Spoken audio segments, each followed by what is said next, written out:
रूस के कामाचोटका में ज्वालामुखी फटा है। इस ज्वालामुखी का नाम क्रेशिनियनिकोव था, जो 600 सालों से यहाँ मौजूद था। लेकिन इतने सालों से ये शांत ज्वालामुखी अचानक फट पड़ा है और इसके अंदर से सफ़ेद धुएं का एक बड़ा गुबार देखने को मिला। पिछले एक हफ्ते में ये दूसरा ज्वालामुखी है और रूस पर आई तीसरी प्राकृतिक आपदा है। मगर रूस में ऐसा क्यों हो रहा है, ये ज्वालामुखी कैसे फटा और अभी वहाँ की स्थिति क्या है, वैज्ञानिकों का इस पर क्या कुछ कहना है, सब कुछ बताएंगे आपको इस वीडियो में।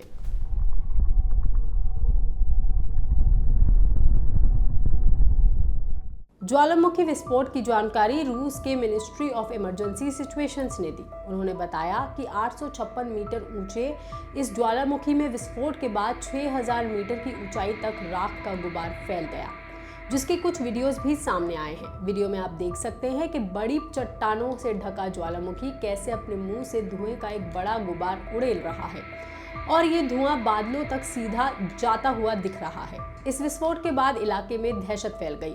इस ज्वालामुखी को ऑरेंज अलर्ट दिया गया है और इस इलाके का एयर स्पेस फिलहाल के लिए बंद कर दिया गया है। एक ग्लोबल वोल्केनिज्म प्रोग्राम के मुताबिक इस ज्वालामुखी का पिछला विस्फोट 1463 में हुआ था और तब से ये शांत पड़ा था, लेकिन अब ये फट पड़ा है। और इस पर वैज्ञानिकों का ये कहना है कि इस तरह का अचानक विस्फोट इस इलाके के एनवायरनमेंट और लोगों के लिए गंभीर खतरा पैदा कर सकता है। और ये विस्फोट ऐसे समय में हुआ है जब कुछ ही दिनों पहले इलाके में 8.8 तीव्रता का भूकंप आया था, जो अब तक का सबसे ताकतवर भूकंप भी माना जा रहा है। वैज्ञानिकों का मानना है इस विस्फोट का संबंध उसी भूकंप से हो सकता है, क्योंकि ये पिछले एक हफ्ते में ऐसा दूसरा ज्वालामुखी है जो विस्फोट हुआ है उस भूकंप के बाद। बता दें, इससे पहले बीते बुधवार को कामाचोटका पर ही मौजूद एक और ज्वालामुखी में भी ऐसे ही विस्फोट हुआ था और वो ज्वालामुखी यूरोप और एशिया में सबसे एक्टिव ज्वालामुखी था, तो इसीलिए पूरी दुनिया की फिलहाल चिंता और बढ़ गई है।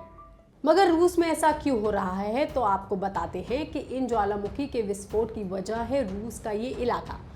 ये दोनों ज्वालामुखी विस्फोट रूस के जिस इलाके में हुए हैं वो रिंग ऑफ फायर के पास मौजूद है। रिंग ऑफ फायर ऐसा इलाका है जहां कई कॉन्टिनेंटल के साथ ही ओशियनिक टेक्टोनिक प्लेट्स भी हैं। ये प्लेट्स आपस में टकराती हैं तो भूकंप आता है, सुनामी उठती है और ज्वालामुखी फटते हैं। हाल ही में इस एरिया में जो बड़ा भूकंप आया वो इस ज्वालामुखी विस्फोट की वजह हो सकता है, क्योंकि इस इलाके में जब भी कोई बड़ा भूकंप आता है जमीन के नीचे जमे हुए मैग्मा चेंबर में हलचल मचती है, दबाव बढ़ता है और इससे पुराने शांत ज्वालामुखी भी सक्रिय हो जाते हैं और यहाँ भूकंप आना आम बात है, क्योंकि दुनिया के 90% भूकंप इसी रिंग ऑफ फायर क्षेत्र में आते हैं। ये क्षेत्र 40,000 किलोमीटर तक फैला है।